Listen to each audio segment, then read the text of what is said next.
should overcome the urge to be the bad ghetto, the nasty ghetto, the illogical thinking ghetto, over emotional ghetto. You should want to overcome that. And the way I overcame it was giving my life back to God, just letting God take over the stuff that I'm doing. Hold on. So you think ghetto has positive attributes, right? It does. It has some positive attributes. So would you rather a community of ghetto blacks or a community of blacks? Blacks. Because the ghetto, we just call it ghetto, but the positive thing I took out of the ghetto can be developed in a suburb community as well. So what positives come out of like I said, teamwork. You can get that out of and being in the gang. The regular blacks, right? Yeah, that's what I'm saying. You can get it from being regular black. You can get it without the ghetto. Without the death. That's what I'm saying. Trauma. That's what I'm saying. You can get it without the destruction. It's destruction. But I'm just speaking on the good that I got from it. From your first anecdote. Yeah, that's what I'm just saying. From my personal experience. But if I had to choose one, I'm going to go with the regular stuff because you're going to get more done without having to process all that trauma and shit and get over that. Amazing. You know what I'm saying? Because you still got to work through the trauma and dig. It's like, I'm going to describe it like this. It's almost like digging through trash for treasure. You got to dig through a lot of stuff in the ghetto that's wrong with it to find the goodness in it. Because it got some layers of just stuff that's not good for anyone. Well, I've been to a few ghettos, and let me tell you, from different countries to the United States, and you be digging forever. I prefer not to.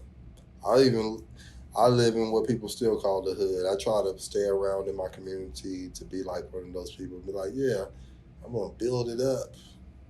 But let me just be honest, it's a little tough. It's a little tough.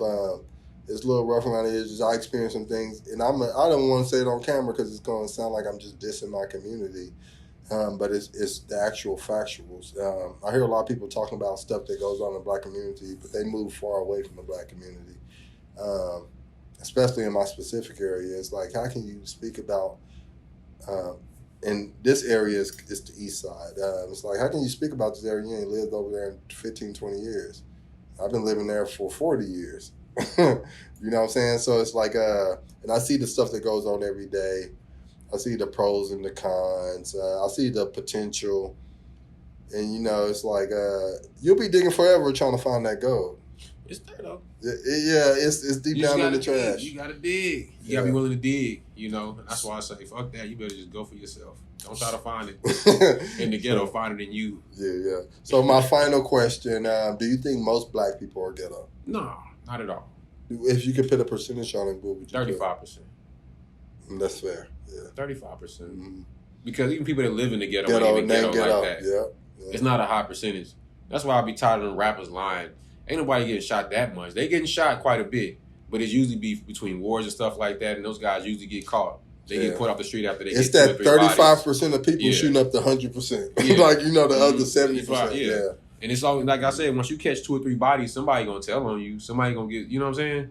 Like, if you start killing 2 or 3 people, you be lucky to get to 5.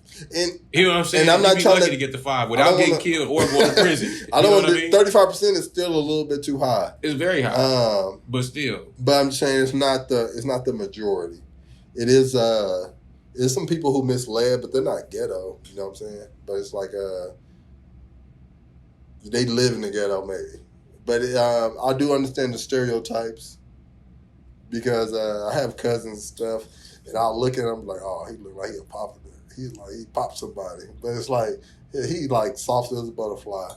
But like, you look at him, like got the dreads, probably got the Draco in his underwear. Like, yeah, but it's like, he just got that because that's the surround. It's like, man, give me that gun. He's like, oh, okay. But it's like, but I understand. Kids, yeah. But you know, it's also been romanticized. Mm-hmm. Being ghetto is considered fun, especially amongst children. That's why they love rap music the most. Is there a difference between being ghetto and being hood? No, it's the same thing. Yeah, I was same thing. Yeah, it's like ghetto is being hood. It's like glorifying the negative consequences of growing up in trauma, like gang banging, no snitching syndrome. Yeah, it's like somebody shoots up your neighbor's house. You're like, oh, I can't snitch. You a civilian, you gotta work every day. What are you talking about? You ain't Do no they work criminal. every day though?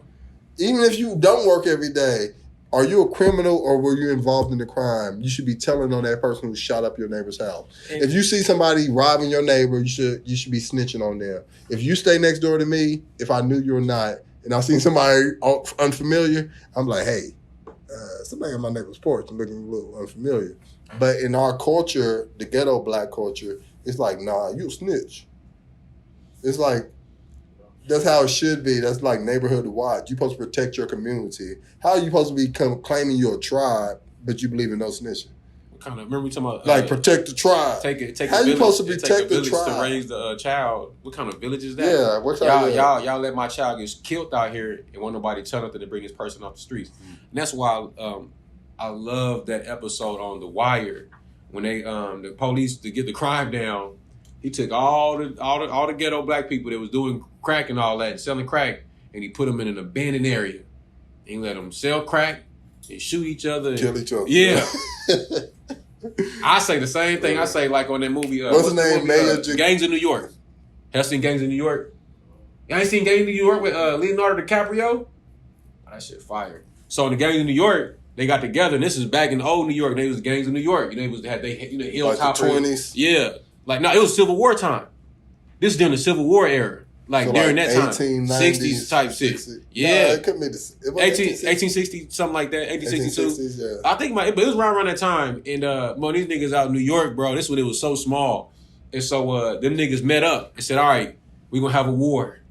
And we're going to go here. We're going to meet here at this time. What's the weapons of choice? Knives, axes, bats, hands. You know what I'm saying? Mm-hmm. And we link up and we do this because at the end of the day, even though, you know, people don't know these stories behind this gangbanging stuff, but when I'm listening to these old guys that, I don't know their names, but they was talking about how all this stuff got started off with the rolling 60s and the 8-track. Talking about them California. Yeah. All of this stuff the started. Old Melvin Farmer. Listen, yeah. So these fools tell the story about, they told the story. Negroes. The gang wars in California was sandwich with the wrong side of the bread.